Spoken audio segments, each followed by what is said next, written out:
I have mixed feelings about it.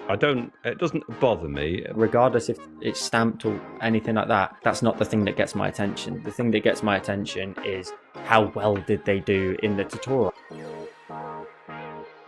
Hello and welcome back to another episode of the Sketchwave, our weekly show where we talk all things Procreate and digital art because we're both Procreate tutors here on YouTube.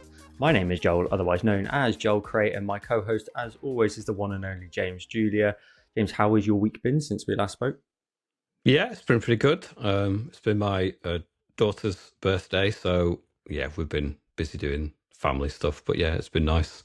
I've got to try and prepare for the new year a little bit. We discussed this previously, haven't we? Ideas that I don't plan that far ahead, but when I know we've got January coming up, I'm starting to just think about it. I've been spending a little bit of time thinking about it. I'm still drawing a blank as to how I'm going to attack January. But yes, how has your week been? Have you been busy? I'm busy, but I think it's because I think this is where maybe the differences in our workflows affect me very differently. Because I'm trying to forward plan so much for the whole of the end of the month and then roll into January a tiny bit, just to guarantee having time off content creation wise over Christmas. I think I'm getting a little bit stressed of just being okay, I need to, I've got a little bit of time left. I need to make sure, do I get 2 done this week and 2 done next week? Will that cover us? And then certain things happen in your week and you're like, oh, I didn't factor that in, and it's fine. But it's all part and parcel of it. You have to do a little bit of extra work, don't you, ahead of time to make sure you do get that luxury of the time off. So yeah, other than that, though, it's all good. I'm just enjoying the content at the minute. I think sometimes towards the end of the year, you can get real drive, can't you? Like a bit of a boost because YouTube in general just does well anyway. And so rolling into that whole month, you just think, right, I'm going to really knuckle down. I'm going to crack on as hard as possible. So yeah, it's quite motivating. Then we'll come January and we'll have like you said, no guide anymore, no idea what to draw. We'll just be pondering around. We're going to get into a viewer question, aren't we, in this episode, as well as taking a look back at some of our recent tutorials that we've released. If you want to ask us any questions, there's multiple ways you can do it. You can submit a question through the form in the description down below. You can leave it anonymous if you want to, but you can submit a question. It's the best way for us to see it. The alternative, just leave a comment. Leave a comment on the videos and we can get round to answering it in the show. The more questions we've got, the more things we can cover. And we've got a question from Marie, and I believe this was on an episode previous where I think we had a guest on at the time. So the question reads, what is all of your opinions on signing a piece of art following a tutorial? Should one sign or not unless changing the art style substantially? I love the tutorials, but I feel like signing when following a tutorial, quote unquote, to the letter, so to speak. And also going back to your reference episode, if heavily relying on reference, should it be signed? So I think what this refers to is and I see a lot of it, is when people finish our tutorials, don't they? Sometimes they've got a logo for their Instagram account or just some sort of branding of sort that they stamp somewhat in the bottom corner. Let's roll through that question maybe bit after bit. If somebody follows one of your tutorials and they put a stamp on it, is that something you are offended by or happy with? What's your sort of take on it? It doesn't offend me. No, I wouldn't go that far. And it's one of those. I've seen it quite often, and I have mixed feelings about it. It doesn't bother me, but I can also, I mean, from my perspective, even when I do original pieces of work, I don't even put my signature on them then. So even when I don't follow a tutorial, I've done digital art pieces that I've posted online, and for some reason I tend to forget to put my signature. I don't know. I don't know what it is, but I find that I think because at that point you're declaring it a finished piece and you're putting it out there in the world. You're an artist. This is my work, and this is finished, and everyone look at it. And I guess from my own perspective, I've always been a little bit nervous of that finality of it, and so I will show my work when it's finished, but I've always been a bit nervous of that. So when I do see people that follow my tutorials, it strikes me first as something that I wouldn't do, but then I'm not offended by it. I can understand why people would feel that way about it. But I think if someone's created it and they're very proud of it and they want to feel that, that kind of sense of pride, and then they want to show people and they put their name on it and then they're proud to show it to the world. I don't necessarily think there's anything wrong with that. Do you sign your pieces ever? Is that something you No, do? Because you do tutorials, yeah. no. I think because there's a digital footprint to a degree in terms of it's uploaded onto our channels. Yeah. The association of who made it is already there. Mhm. And I think my kind of sort of take on it is that I don't see the necessity in it. If I was somebody, for example, who made a canvas that I was then providing to a gallery in a traditional sense, Yeah. totally get it. You want to know who that was associated to, and more just like confirmation of who it came from. I think that gets lost a little bit in our world of digital art because Mm. we I'll create a tutorial, I'll post a design on Instagram, Facebook, anywhere else that I need to post it to. And so there is that kind of association of this account's posted it, therefore it's their work. And so I don't really feel the necessary reason to do it. I mean, back in the day, I used to. I think sometimes there's almost a little bit of what's everybody else doing in the space. Yeah. So should I do that too? I've seen other people complete these tutorials and they're adding their stamp. Should I do it as well? And I think from a consumer of the content, that's quite, you just want to fit in at the end of the day for a start. Everybody does in any space. But Yeah. when you're doing the work like that and posting it, maybe when you see other people doing it, you just want to say, oh, okay, well, I'll follow suit. That must be the norm. I'm new to this space and fair enough. Mm. But no, I don't sign them. I used to watermark them, but I'm Yeah. kind of past that because I think this comes with a little bit of, I think, time in, if that makes sense, of the more time you're in and your name grows a little bit and Mm. people are aware of who you are to a degree in terms of your subscribers grow, just general exposure. When you post something, you get to a point where you're like, I don't need to justify who I am in this, if that makes sense, by watermarking it. If you're a small Mm. content creator, for example, and I totally get this because I did it, and you post something, you kind of want to make sure that, oh, this was made by me, kind of thing. This was like, I want people to come see me. And if an account that's much larger just decides to grab it and repost it, at least there's some sort of, blueprint or watermark, sorry, just to at least associate it to who it was. And I think Yeah. that's where your mentality kind of shifts as you put your time in, as I said, and things change. I think I'm gonna try and wrap up my two kind of points of it because Mm. I think first of all, to answer the question kind of directly, I don't think it's necessary, and I kind of have two feelings either way. I have this kind of feeling where I don't think it's necessary for people who follow our tutorials to do it. I think No. it's a lot of art comes down to honesty. You're aware that you did it, and that's all that matters. Like you're aware that you made that. The opinion and thoughts of Hmm. others should never, and I'm looking at you, I'm looking straight down the camera. The opinions of other people should never come into your artwork in any shape or form. We spoke about this last week. Don't do it for likes. Don't do it for justification of other people.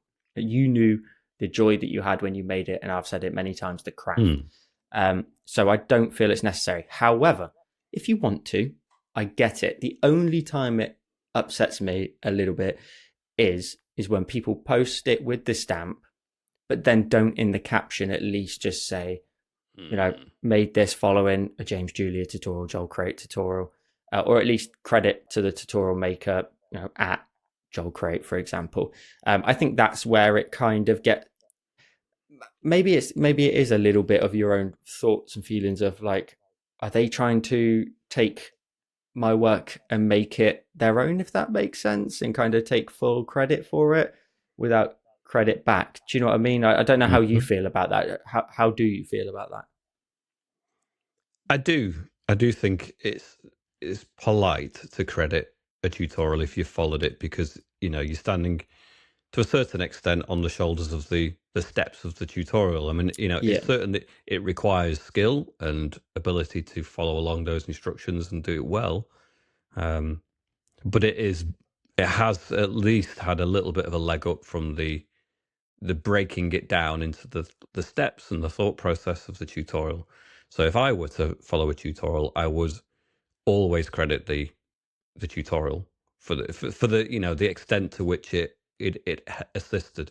And part of the question was, if you change it substantially, does that negate the need to, It's a good or point to touch on. can you sign it? If you've changed it fundamentally in some ways. And I think we often see our tutorials with additions, with little tweaks and adjustments, things added to it.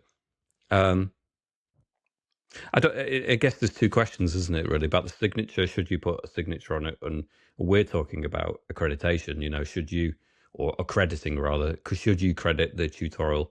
And I don't have any issue with the signature. I have more of an issue with people who don't credit the tutorial, really. Mm. And it's not that it doesn't make me irate. I don't kind of like leave negative comments.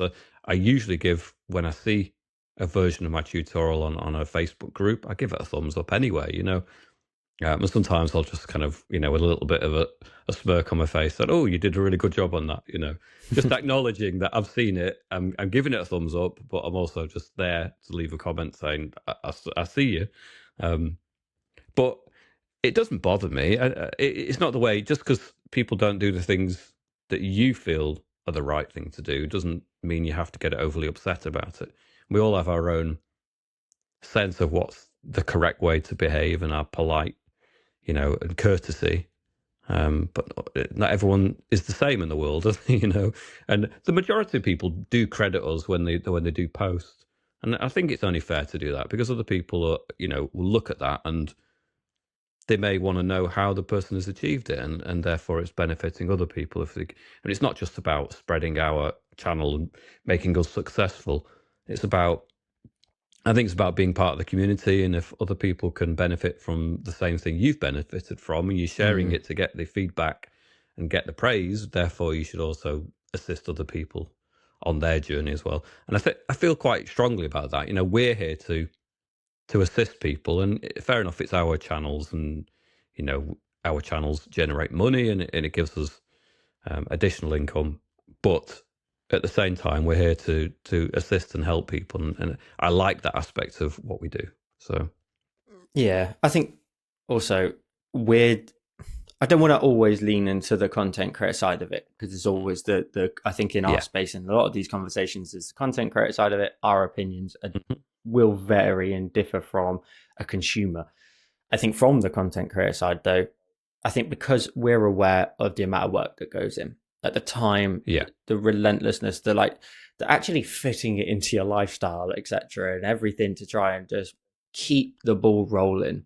Posting a tutorial, come January, it'll be 4 years for me, and I think then it'll be for yourself.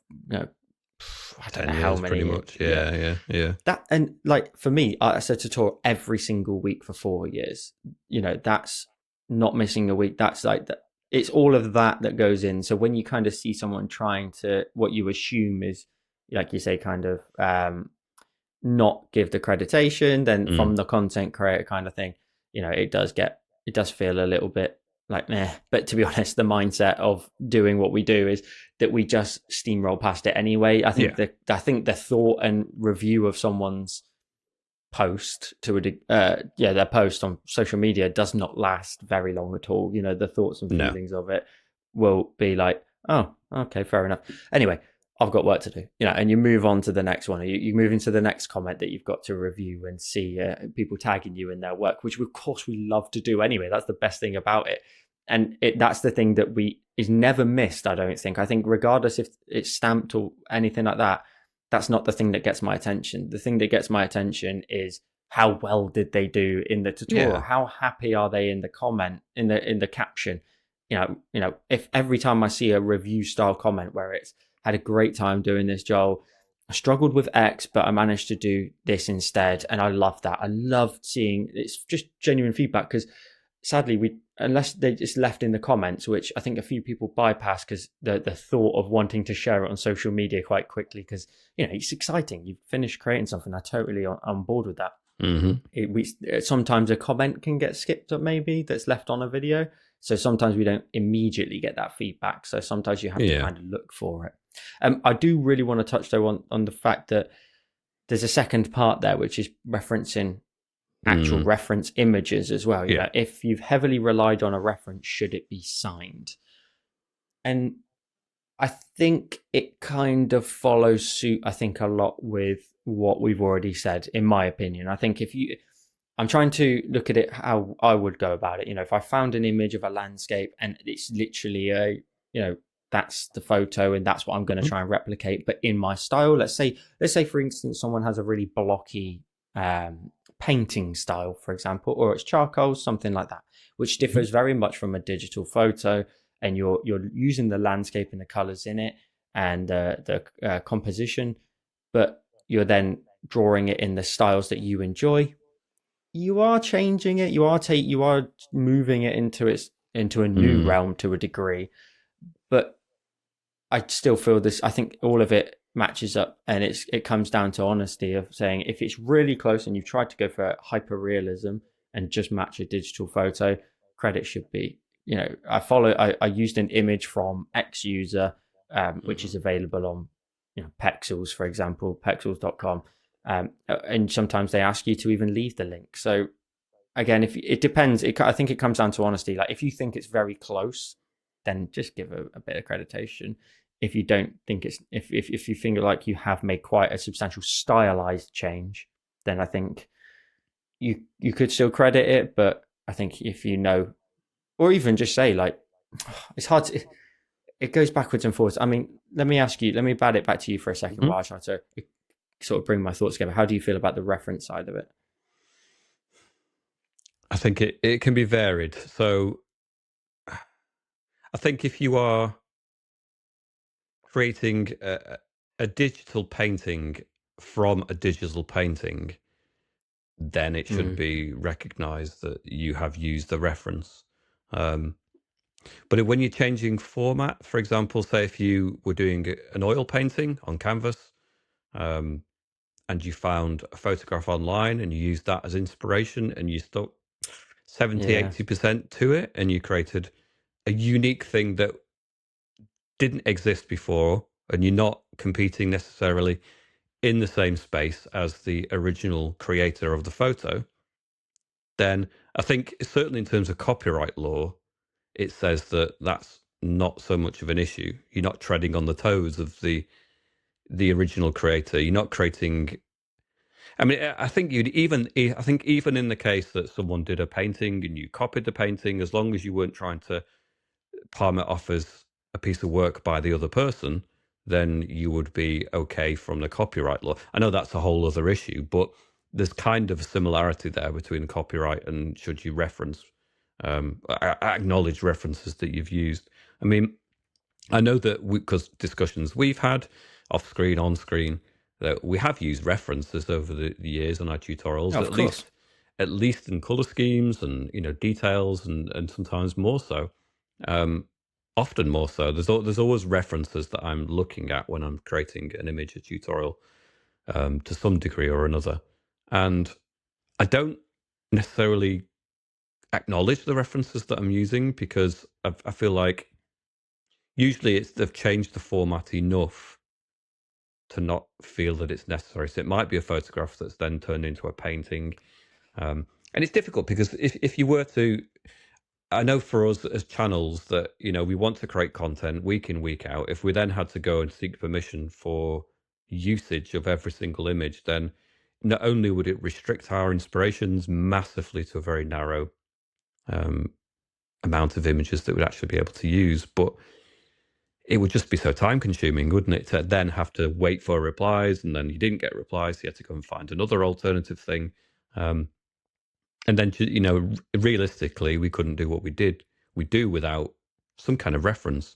And that's not quite the question, but I think that it speaks to the idea that actually, I think that sometimes it's okay to not acknowledge references that you've used. Um, I think that if it's basically a digital painting that you've copied and you've created another digital painting, then that's a grey area that perhaps then it becomes an issue because you've Yeah. literally copied the format to the same format and you've translated it into something that is competing in the same space, and therefore you're very much treading on the toes of the original creator.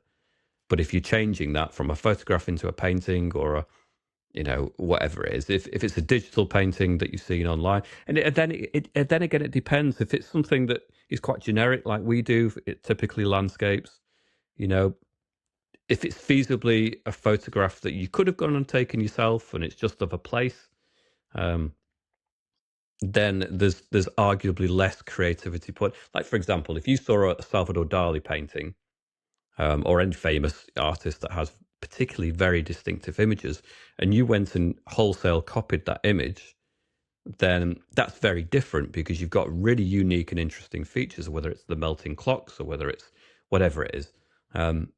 It's something that you couldn't see in nature. Therefore, it's not feasible that it could have come from your own imagination. If you copy, I think that is actually something that then steps into copyright law too. If you have genuinely copied the creativity of somebody else and their concepts, I think that's a bit dodgy. But to not reference it and then to Mm. sign it as your own piece of work and your own intellectual kind of ideas.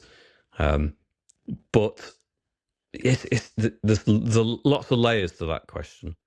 There I is. struggle to answer it succinctly, really. I think there's so much potential to it. I use references that I don't necessarily acknowledge. And so I'm not going to be a hypocrite and say that everyone should always acknowledge everything that they've used, because that's not necessarily realistic. And I think it's actually fair to do that as long as you're not treading on the toes of the original creator. Yeah, That's my stance on it. there is a lot of layers to it, isn't there? There is so many.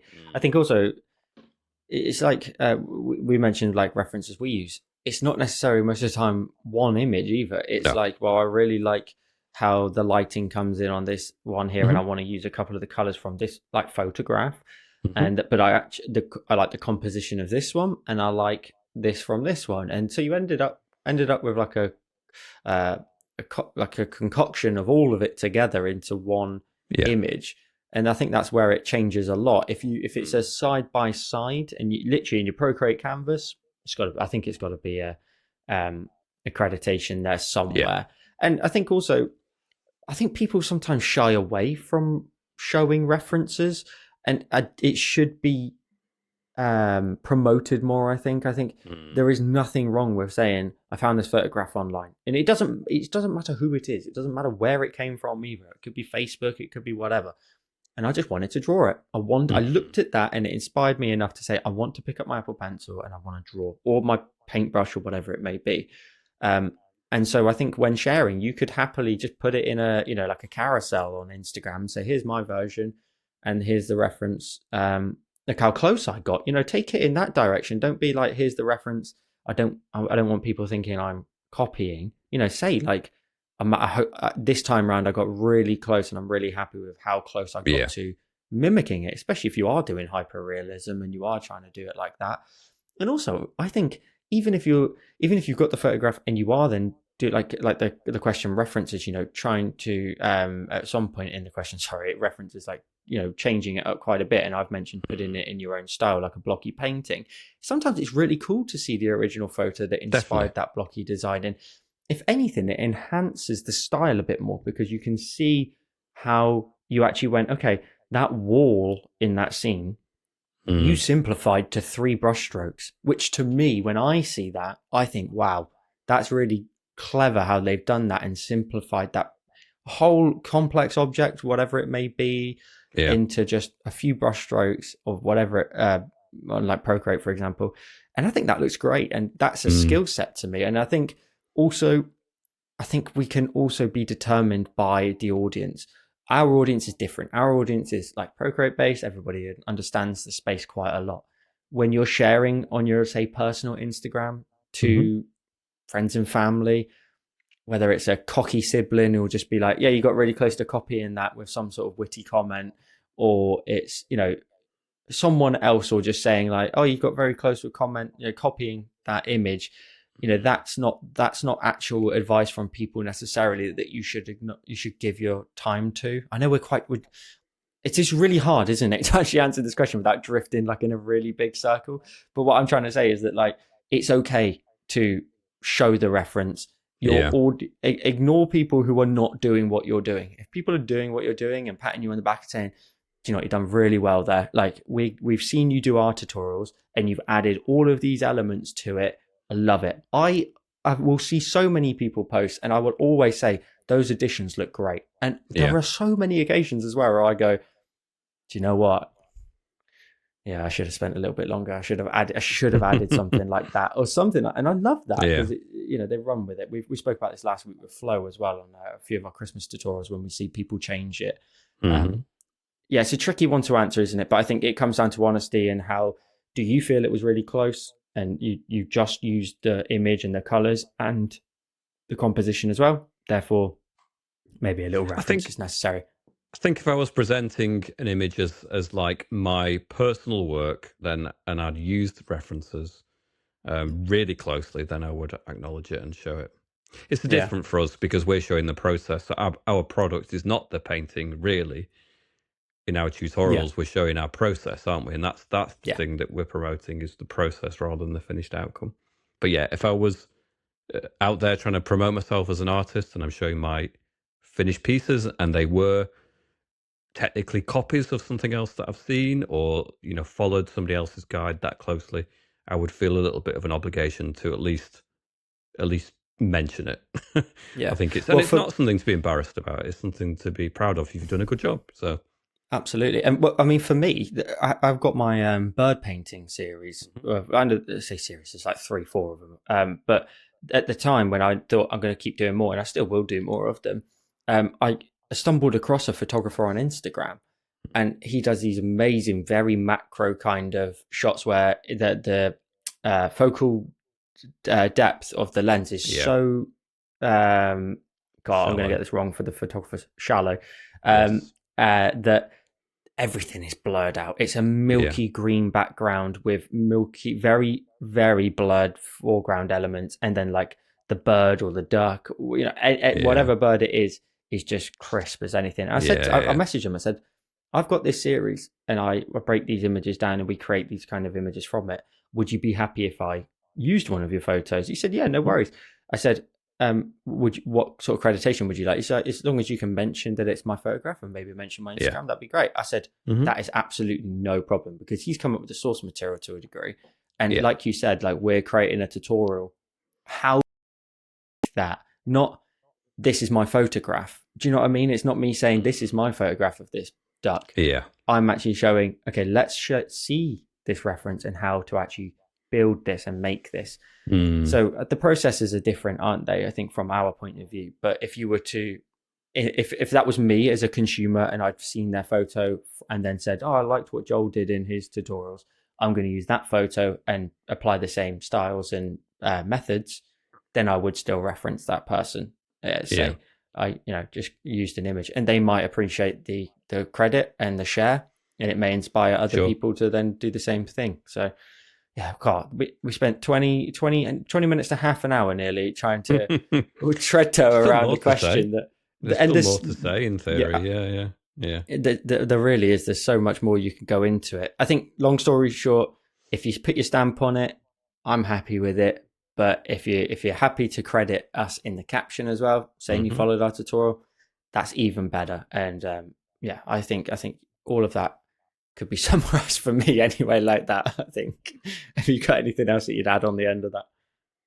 I think just try to be authentic. I think that whatever you're promoting yourself as doing, if you present yourself as being more capable than you actually are, then people then have expectation for the next thing, Yeah, and so you're setting yourself up to really a challenge to then live up to the next thing. So I think just be upfront with people. It's enough of a success to have copied a tutorial, to have copied a reference, and just be honest with people, and people will still be impressed. And bingo. and and they'll appreciate the honesty and the insight into the process too. So, if you have a question that you would like us to answer on the show, please drop them in the comments, drop them in the form that's linked in the description down below. We love getting the questions, and we want more of them. We want more of them to just discuss on the show. And they may be questions that other people also have. So make sure to drop them in the comments. As we typically do in the shows like this, we are going to go ahead and look at the content we've released in the last week, roughly 2 weeks, because we don't get a chance always to do this every week. So it's good to take a look back. Yeah. We're starting off, James, with your latest YouTube tutorial. Talk me through. First of all, describe this to me, and describe this to someone who hadn't seen it yet. The snowman one. The snowman. Yes. Okay. Yeah. The melting snowman. So yeah, I did see a reference image as it happens. So I saw an image, the concept of a snowman. I don't think it's something that hasn't been done lots of times anyway. But the concept of a snowman candle, and it just struck me as really funny, quite cute. So I came up with my own version of that. So my own lighting, my own kind of background, my own take on that. But I wanted it to almost a look of alarm on the snowman without it bordering into full horror. I still wanted it to be cute, but not so. I felt guilty actually creating it. You're creating this little character and you're inflicting harm on it. And it. Yeah, there's a couple of people that said it's too cute. They felt bad, doing it, but they enjoyed doing it anyway. So, um, but yeah, I enjoyed this one, and it's the character design, which is not something I do very often. And much like your Olaf one from we were discussing last time, Yeah. and obviously that's a recognizable, a known character, but maybe I've only just realised that it is another snowman character. It must have gone in my subconscious and come back out as a tutorial, but yeah, it was good fun, and it's not something I do very often. There's not many faces to be seen on my tutorials. But it's a bit of a cop out because in many ways this face is just a couple of dots and a carrot for a nose and a big mouth and a couple of buttons, and they could be put in any particular arrangement. I've seen lots of people doing it, and it doesn't really matter where you place those things. What matters is the lighting and the textures and the representing the candle flame in more realism. But the actual expression, as long as you kind of capture some of the cuteness, then actually it doesn't really matter too much where you put those things. So I don't like doing things that need the exact proportions. Makes me a bit nervous to know that I have to go for a likeness or anatomic kind of realism. Because then I just think that's something difficult to teach. And I think people like the freedom, but they'll be able to just get it wrong, but it still looks good. And I think that you'd find something that, people can follow. And even if it's different and technically not the same and not accurate, it can still look its own thing and take on a character and a quality of its own. And this was just the right kind of balance on that. It's the same when I do like my landscapes. It doesn't matter if your tree's not in exactly the same place as mine. It doesn't matter if you've had a slightly different amount of texture. There's loads of things that can vary, but as long as you've got the color palette and the lighting and the right kind of textures, it can still look good even though it's not the same. And so this was one where, it was quite easy to get the face, but make it your own thing as well. Yeah, mate, I love this. There's so many little elements of lighting throughout this, and the factors involved, like the wax melting. I mean, it would be wax melting down. I was going to say it could be snow, but I'm getting lost with the fact that if on my screen I couldn't see the candle top, so it looked like it would just be snow. Yeah, it's also I love you've done a flame like this before, though. No, I think we've done it. I've done the Halloween candle. I've done an autumn one, a Halloween one. I've done, over the years, I must have done 9 or 10 different flame tutorials, and they're all differently approached. I mean, I don't go back and see how I did it in the past. I tend to just go with the rhythm of a painting and whatever comes to mind. And I'm not even sure how I did it in the past. It probably completely different, honestly. Maybe better on my previous versions in terms of the approach. I'm not sure. I'd have to go back and look at one I did 6-7 years ago, because I did a series of fire flame tutorials specifically. So it would be quite interesting to go back and see how I achieved it then. I think probably I didn't use the luminance pen back then. I think I just relied upon the blend mode, I think. Maybe the bloom. I think even before I discovered bloom, I was doing with the add blend mode and other methods. So yeah, I do love doing fire. It's one of my favorite.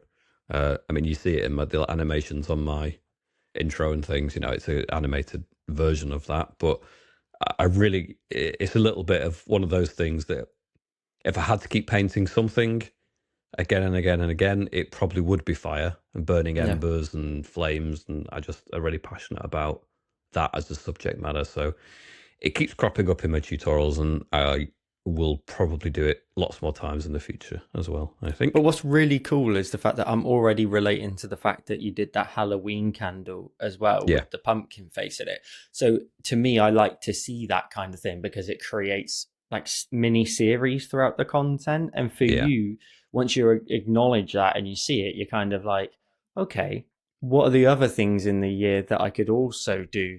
I'm thinking now you could do a candle that was 2024 written on it, and it's just getting to the end, yeah, maybe, yeah, like all the fours just burnt off a tiny bit, or I don't know, something like that, or even yeah, the start of 2025 and you light the candle at the top kind of thing.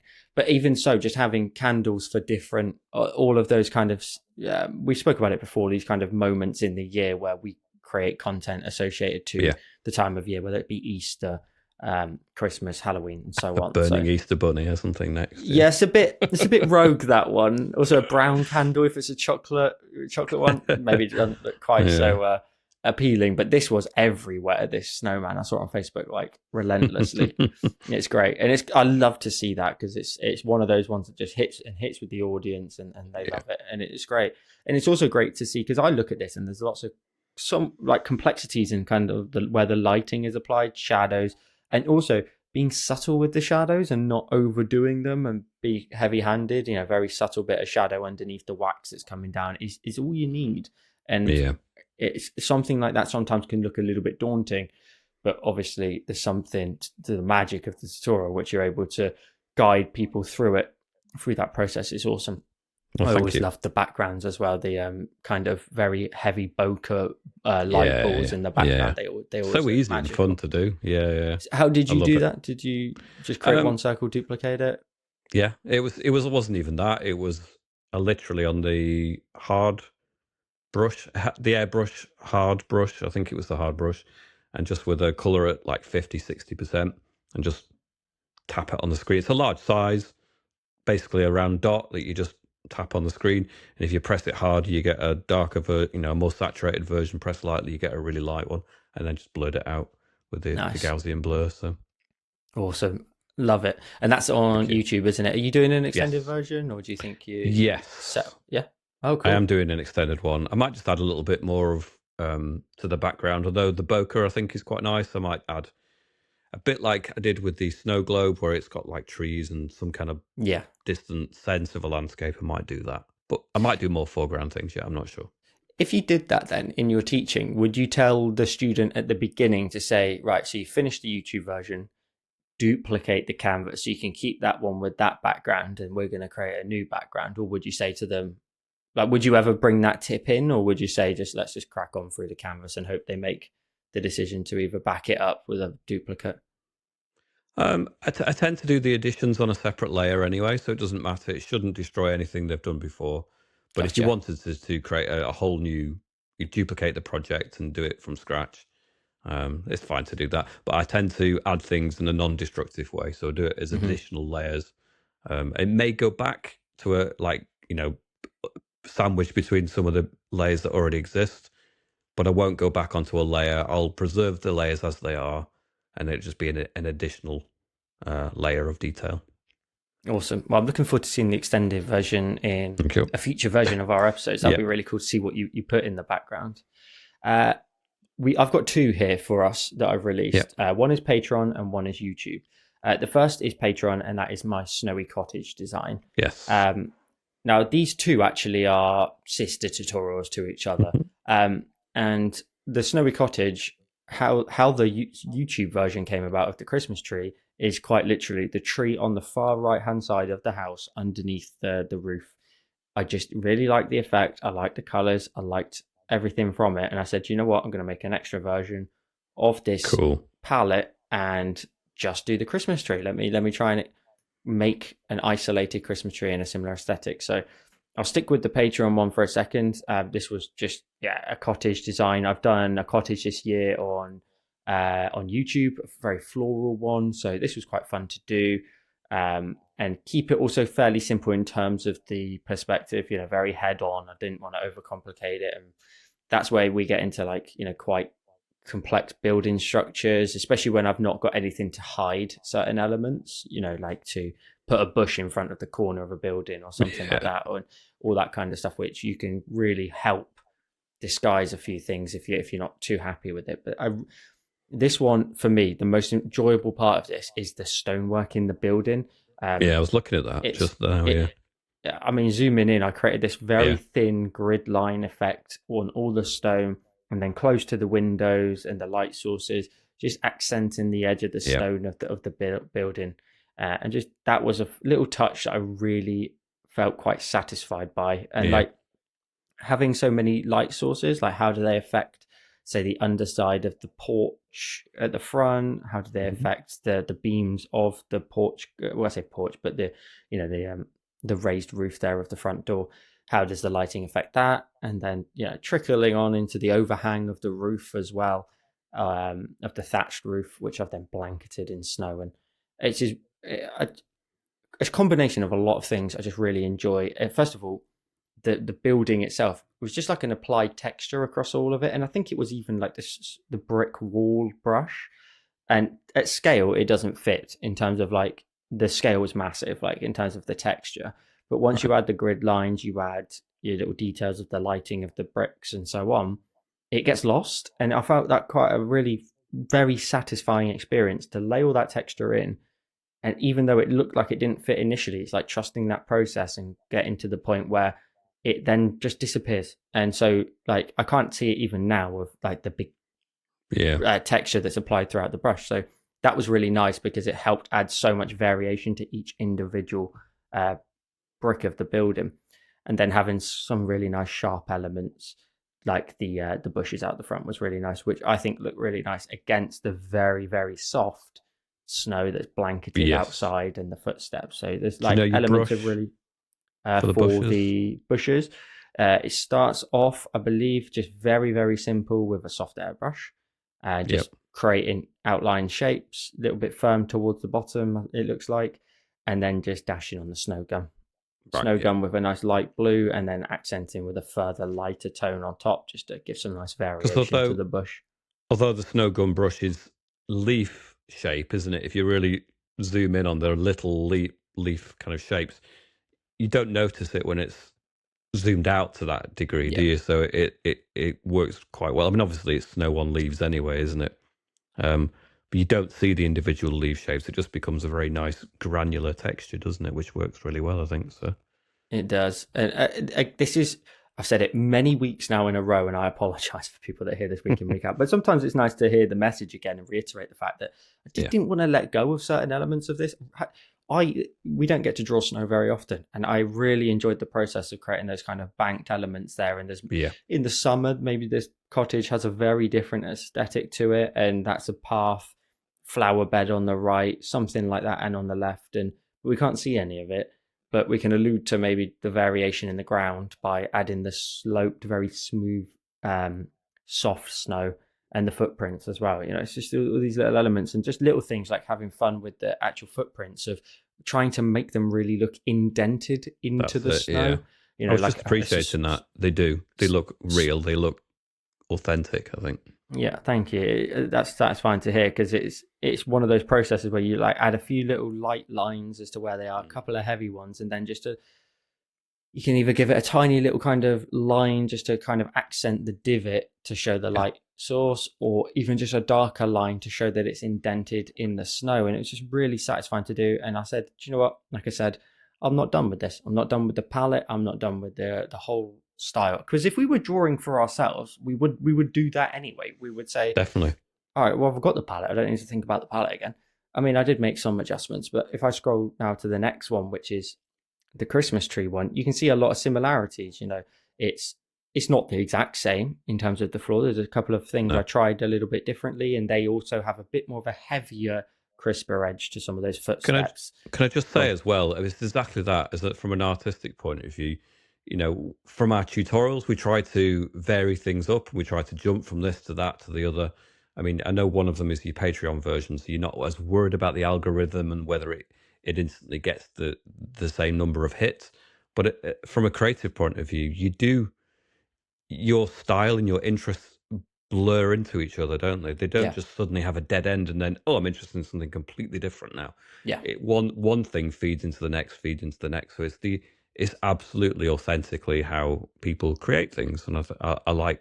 It's nice to see that. Sorry, carry on. I just felt like No, I no. had to expand on that a little It's bit. so but it's true, and I think to expand on it again even more is that I think going into next year there will be things that you will see like month after month where, or in a month, for example, where there'll be maybe 3 weeks that have a very close association to each other Yeah, because I was having fun doing what I was doing, whether it's like a YouTube, then a Patreon, and then a YouTube, or whatever order it is, you'll see things. I mean, for example, I've got another wet landscape coming out at the start of January on Patreon. That's the third one in a triple of yeah, that kind of style. I wasn't done with it, but I wanted to change the palette and do it again. And I looked at it literally before we started recording. I was like, I'm doing this again. Like I'm not letting that go again. I will be doing another one. So also, we don't get enough time, I don't think, on our side of it to keep refining those processes. Like you say, you kind of have to think of YouTube and being like, are yeah, people going to get a bit stale with this? I need to move on. But as people, we want, if we're enjoying something, it's really hard to let it go and then move to the yeah, next thing. So yeah, it's something I'm trying to be very kind of honest with myself and say, look, this is it. I'm on this kind of path and I'm really enjoying this style right now and I'm going to carry on. And that's what happened here into the YouTube version. yeah. It's Similar kind great. of aesthetic with the snow at the bottom, slightly heavier kind of bevel, I guess, almost to the footsteps. And then a slightly additional kind of extra layer on the snow, which is a little bit whiter in terms of like a soft haze on the left and right there. And then, but again, adding tiny little elements like this one in the background. There's like this swooping night sky kind of Yeah, bit of blue flowing through it, which gives it a little bit more of a magical effect. And that's just bringing in something from another tutorial and going from there.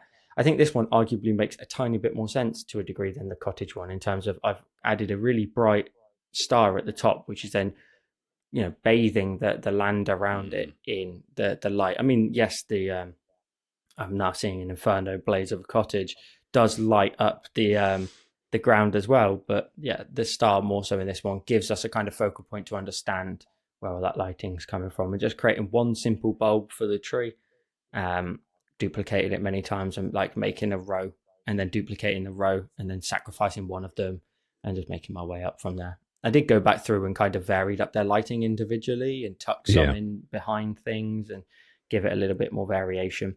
I think based on what I've seen of what's coming next in your one that we're going to look at in a second, I would have not, I think I would have enjoyed actually maybe changing the lighting and seeing if what like maybe a couple of different colors would look like in there sure. alongside the yellow. But I guess this is where I was focused on keeping the palette. And again, like we've done, I've said many in previous tutorials recently, driven snow just to add that little bit of extra motion to the scene. And I said it so many times, every time I reference it, that little bit of blurring just helps you focus so much on what is sharp in the scene, not what's blurry. It just Yeah, drags your eyes straight to the tree. And this one, I did the tree in a method that I know I did it in the Patreon version, but in a different method that I've done in previous years of just using the soft airbrush to create just very basic, bold black, like okay. kind of very simple setup. I'll show it in the post. You'll be able to see it on screen now anyway. And then layer in the texture on top Yeah, of just a black soft silhouette. If you take the snow gum off of there, it doesn't look anything like that. It just looks yeah. like a very soft, just Fuzzy, kind shadow of. almost Yeah, fuzzy. Yeah, but you don't see it under because you the don't. focus is the snow texture, isn't it? So Yeah. it works perfectly fine. It looks nice. So yeah, just a little partnership of two tutorials that I'm very very pleased are part of my catalog, and a very different style from last year's YouTube tree, which I did two of actually, two very different styles last year as well. And it's just what brushes I was using at that time. Last year it was like the Blackburn brush in drawing, and then this year it's more so like soft airbrush and snow gum. So Yeah, that it's very fun to see the different things that you do each year, and then definitely. maybe even revisit an older one and that you did in a completely different brush set and drag it into like this year's style. So maybe it's a little bit of a challenge for some of our listeners. We're going to move on though to our final design that we're going to take a look at, and this is your extended version, correct, of your Hmm. YouTube tutorial that you previously created. Yes. So the only thing the only thing that's really changed is the added light to the two main trees. I mean, I kind of remarked upon, the person's priorities. They're out in the middle of the wilderness and a wood cabin, and of using their generator to power Christmas tree lights. Seems a bit unrealistic, but anyway. Um, that aside, it was just made it more Christmas. It was actually having spoken to yourself and Flo in the last episode, and I had seen um, on my Facebook group that people have been posting it with those kinds of additions. But then through the conversation we had last week, last episode, it just cemented the idea that actually it'd be a really cool thing to do, because we were comparing Christmas images or Christmas slash winter images, and then that when we were comparing them all, I realised that it wasn't that Christmassy. It was winter, and so it was definitely appropriate to push the Christmas aspect of it. And it was quite simple. It was just the luminance. It was actually the soft brush I used first, just to create a kind of fuzzy Yeah. blob. I've used that word. A fuzzy kind of shape for all the little lights, the placement of it, and then just go in with the luminance light pen just to give it that extra little bump and make it glow more. And then in terms of the color palette, you were saying actually it was the same color palette I did use for the lights. I didn't add any extra lights, any extra colors to the palette. But then after I'd done it, because it was on a separate layer, I could then play around with the hue on the Okay, adjustments. cool. So that's how it changed from an orange into a more of a reddy I orange love or that. pink color, really, I suppose. Um, and it was really cool because it was so much fun. It could turn into like icy blue or green or pink or purples, and that was great fun. So um, I don't think I've seen many versions of this yet, but we'll see. Yeah, I'll have to go through that. The thing is, my Patreon, it doesn't have the same wide audience that the YouTube ones do, as you know Yeah. yourself. You don't see as many versions of your Patreon version, works, do you, as much as you do with the YouTube versions. But um, I really enjoyed that. It was just a bit more fun, a bit more festive, and then doing the highlights on the snow as well. Um, because it's almost like a long exposure, and snow is so reflective that any of that light and color that's in the scene will just really flood the snow. Now I'm Mm. looking at my snow now, and I feel that was the one element that towards the end of the tutorial ended up being a little bit rushed. It was supposed to be this idea of trodden snow. Is all churned up, and then it leads. So rather than neat footprints, it's maybe a path that's been trodden and trodden and trodden and trodden, and therefore it's all churned up. But I'm not satisfied with the way that looks. I think if I was to change that element up again, I'd give a more similar effect to yours in terms of it just being a nice, clean, blanket, soft, really smooth looking snow with just a few clear footprints through it. I think actually that would look more satisfying. I think I'd It prefer is. it. But This is there so you go. funny to say though, because I look at that and go, that would have probably looked really good in that Christmas tree one instead. Or like that makes it look like the tree was dragged through there maybe, and that's why it's so heavily beveled like inwards. And I'm like, yeah, and you just, yeah, it's so weird that we sometimes maybe think like that because you could see what the alternative is, and then Yeah, maybe think actually no, I could have done that, but yours does exactly as you just explained though. Like it looks like it's a heavily trampled, but what you've done, I think, really nicely with the snow, that tells me how deep the snow is on either side. Mine right. could be, just a couple inches thick. That to me seems like the banking of the snow has got very deep. So you've got this quite deep groove running through, which does exactly as you said. It's kind of like fallen in. It's almost like people have gone through it potentially, and because it's a little bit deeper, it's kind of like you're walking through the snow, if that makes sense. Like your Yeah. boots are like churning it up, which I think looks great. I think that looks far more Well, kind of thank you. more realistic. So I think we end up in this situation where we'll just cut yours out, put it in mine, and then cut mine out, put it into Do a yours. That'd swap. be funny how Yeah. it looks. I think I really like the idea of what you said though about putting the lights on a separate layer to give Yeah. just. I always like to give our audiences like just one extra thing that say, listen, if you want to change this, by the way, and you're someone who hates pink red lights, fine, do that. Change it, make it ice cold blue if you think that looks better.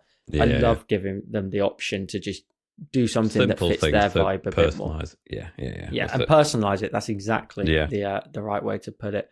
Love it. I think it looks awesome. I was very Thank you. pleased when I saw that you posted it. It was really cool to see that extra edition because, again, like we said last time, the YouTube one could be drawn all year round, and no one's going to question why have you drawn a Christmas tree design in Yeah. July. It could your YouTube version is just a wintry scene. It's perfect. It's Yes. isolated. It's its own thing. This is just that fun Christmas element that can give your users something else to post alongside it, which I think is wicked. And Thank you. to a degree, it's a shame that it's not on YouTube as well. Do you know what I mean? It's Mm, it's, it's always going to sort of kind of go backwards and forwards and yo-yo it a little bit is. of like your thoughts and I guess business kind of mentality towards it. But it's really nice that you've got it as an addition for people to be cracking on with. Well, listen, that was great. I love looking back through tutorials, especially your extended versions. I think once I've seen the regular version to see where you take it is awesome because I don't get to. I My mindset is almost like when I'm done, I'm done. I have to move on. So I couldn't even imagine getting into the thought processes that you have to do this. But it's always cool to look back to them. There's links to our Patreons, YouTube, etc., all linked in the description down below. And in the description down below, you will also find a link to the join button. If you want to support the channel and all the work that we do here, we release the episodes as early access to our members here on YouTube, as well as maybe we'll have a few member exclusive pieces of content in the future, but we'll wait to see on what we release for that. But ultimately, if you want to get early access to the show right now and a loyalty badge beside your name that grows over time the longer you are a supporter, you can hit the join button in the description and show your support for the channel. But you can do us a solid by subscribing to the channel. James, thank you as always for an awesome conversation. Thank you. And we'll see you again next week for another episode of the Sketchwave.